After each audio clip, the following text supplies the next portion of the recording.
Iceland waa mid ka mid ah meelaha ugu quruxda badan dunida oo leh muuqaal dabiici ah oo cajiib ah iyo waayo-aragnimooyin gaar ah. Iceland waxaa loo yaqaannaa dalkii dabka iyo barafka, waxaana ku yaala ilo aad u kala duwan oo soo jiidasho leh. Iceland waa dal uu Ilaahay qurxiyey oo leh aragtiyo dabiici ah oo soo jiidasho leh. Buuraha barafka leh, webiyada kulul, biyo-kala-go'yada, iyo Northern Lights ayaa ka dhigaysa Iceland meel loo safro oo aan la ilaawi karin. Iceland waxaa ku hareeraysan buuro baraf leh oo soo saara aragtiyo layaab leh, taas oo ka muuqata buuraha sare iyo dooxooyinka.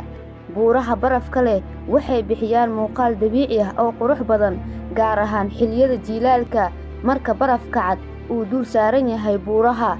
Aragtiyadan waa kuwo kugu soo jiidanaya dareen qurux badan. Buuraha barafka leh ee Iceland waxaa loo yaqaannaa quruxdooda dabiiciga ah iyo awoodda weyn ee barafka iyo dhagaxyada fulkaaniga ah. Buurahan waxay abuurayaan muuqaal dhalaalaya oo cajiib ah oo soo jiidasho leh, waxaana lagu arki karaa xilliga jiilaalka marka barafku uu ku fidsan yahay dhulka weyn. Waxaa jira qaar ka mid ah buuraha barafka oo bixiya aragtiyo gaar ah, sida buurta Vatnajökull waa buurta ugu weyn, waxaana lagu yaqaannaa inuu yahay barafka ugu weyn ee buurta. Vatnajökull waa kan ugu weyn barafka, waxaana lagu yaqaannaa inuu yahay barafka ugu weyn ee Yurub. Waa muuqaal cajiib ah oo ka kooban buuraha barafka ah ee baaxadda weyn, waxaana lagu arki karaa muuqaalka guud ee barafka iyo dhagaxyada fulkaaniga ah ee ku hareeraysan. Vatnajökull wuxuu bixiyaa safaro xiiso leh oo lagu dhex socon karo barafka, waxaana laga samayn karaa safaro rafting iyo jeep safar oo loogu talagalay in lagu sahmiyo muuqaalada barafka ee cajiibka ah. Langjökull waa barafka labaad ee ugu weyn Iceland, waxaana lagu yaqaannaa inuu leeyahay aragtiyo cajiib ah oo ku saabsan barafka iyo dhagaxyada.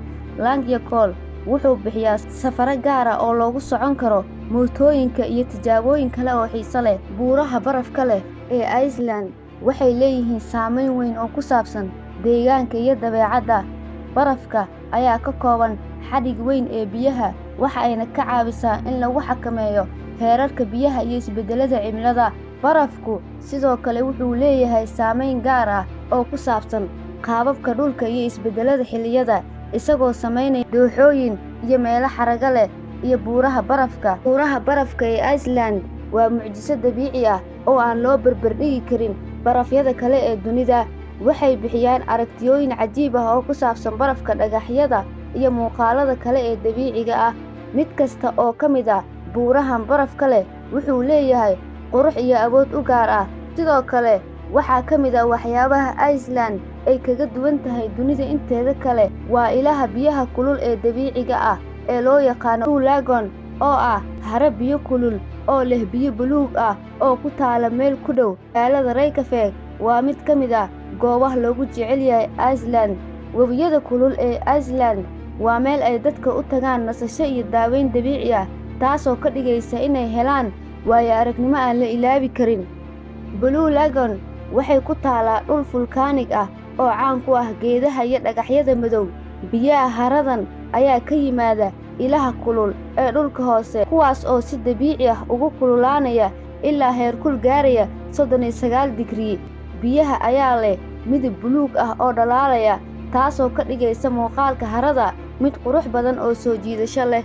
Midabka buluugga ah ee biyo-kala-go'yadani wuxuu ka yimid macdano iyo dhagaxyo gaar ah oo ku jira biyaha, kuwaas oo siinaya muuqaal dhalaalaya iyo jawi qurux badan.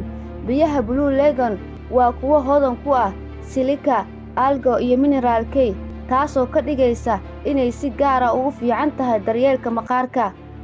Silica waxay caawisaa in la nadiifiyo maqaarka, halka algae ay bixiso nafaqo iyo dheelitirnaan. Blue Lagoon wuxuu leeyahay taariikh qoto dheer oo ku saabsan sidii loo sameeyey iyo horumarkiisa. Biyaha kulul ee loo yaqaano Blue Lagoon ayaa horey loo isticmaalay si ay u noqdaan ilaha korontada, laakiin markii dambe waxaa laga sameeyey goob dalxiis oo loogu talagalay nasashada. Waxaa la bilaabay in loo sameeyo daryeel gooni ah kadib markii la ogaaday faa'iidooyinka caafimaad ay u leeyihiin jirka. Iceland waxaa ku yaala biyo-kala-go'yo cajiib ah oo ka mid ah meelaha ugu soo jiidashada badan dalka. Belfast oo ah biyo-kala-go'yo weyn oo leh biyo xoog badan ee ka soo dhacaya buuraha ayaa noqday astaan caalami ah oo Iceland lagu yaqaano. Galvas oo macnaheedu yahay biyo kalgooyadii dahabiga ahaa waa mid ka mid ah biyo kalgooyada ugu caansan uguna quruxda badan Iceland.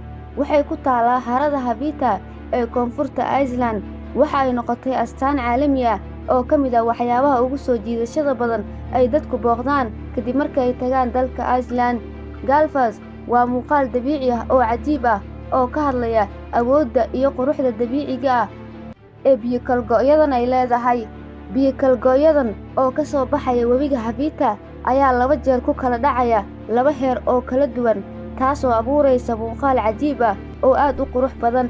Biyo kalgooyadani waxaa ku wareegsan dooxooyin qoto dheer oo ka samaysan dhagaxyo fulkaanig ah, kuwaas oo sameynaya aragtida dabiiciga ah. Inta lagu guda jiro xagaaga, qorraxda ayaa ka dhigta biyo kalgooyadani inay dhalaalaan, taasoo bixisa muuqaalka dhalaalka una eg dahabka.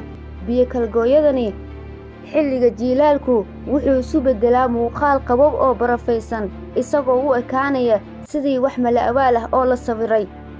Galvas wuxuu leeyahay taariikh qoto dheer oo la xiriirta dadaallada ilaalinta deegaanka.